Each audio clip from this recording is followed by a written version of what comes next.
السلام علیکم دوستو اپنی ماں کی قدر کر لو۔ یہ ماں کی دعا آپ کو دنیا اور آخرت دونوں میں کامیاب کرا سکتی ہے، اس کے اندر اتنی طاقت ہے۔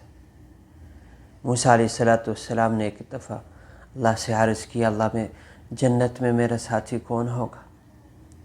تو اللہ نے فرمایا، اے موسیٰ فلاں جگہ ایک قصائی ہے، وہ آپ کی جنت کا ساتھی ہے۔ موسیٰ علیہ السلام حیران ہو گئے، کیونکہ نہ کوئی ابدال، نہ کوئی بڑا عالم، نہ کوئی مفسر، نہ کوئی محدث،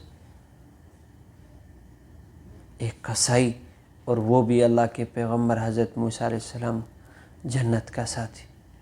تو موسیٰ علیہ السلام اس کی تلاش میں نکل گئے کہ یہ کون سا ایسا عمل کرتے ہیں جس کو اتنا اونچا مرتبہ ملا اور جنت میں میرا ساتھی بن گیا۔ موسیٰ علیہ السلام چلے گئے، وہ اپنا گوشت بیچ رہا ہے دکان میں، کسی جگہ میں وہ اپنا گوشت بیچ رہا ہے۔ موسیٰ علیہ السلام کو وہ نہیں جانتے تھے کہ یہ اللہ کا پیغمبر حضرت موسیٰ علیہ السلام ہے۔ موسیٰ علیہ السلام بیٹھ کے کہا، میں آج آپ کا مہمان ہوں۔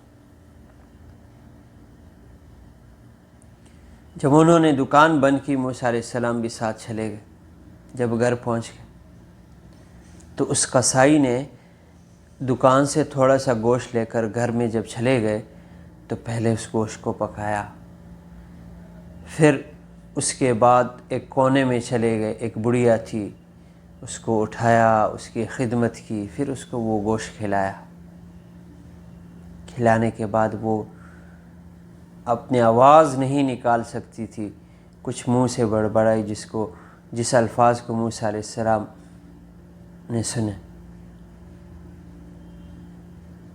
جب قصائی آیا تو موسیٰ علیہ السلام نے پوچھا، یہ کون تھی؟ کہا، یہ میری ماں ہے، یہ میری ماں ہے، اور میں روزانہ اس کی ایسے ہی خدمت کرتا ہوں۔ سب سے پہلے میں اپنی ماں کی خدمت کرتا ہوں، پھر میں اپنے بچوں کے پاس جاتا ہوں۔ تو موسیٰ علیہ السلام نے فرمایا کہ یہ آخر میں کیا کہہ رہی تھی؟ کہتے یہ روز مجھے ایک دعا دیتی ہے کہ اللہ تعالیٰ تجھے جنت میں موسیٰ کا ساتھی بنا دے۔ تو قصائی کہنے لگا، میں کہاں، میں ایک قصائی، اور موسیٰ وہ تو اللہ کے پیغمبر ہے، وہ کہاں کہ میں جنت میں اس کا ساتھی بن جاؤں گا۔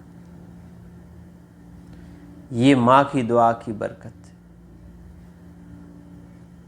اللہ پاک ہمیں اپنی ماؤں کی خدمت کرنے کی توفیق عطا فرمائے۔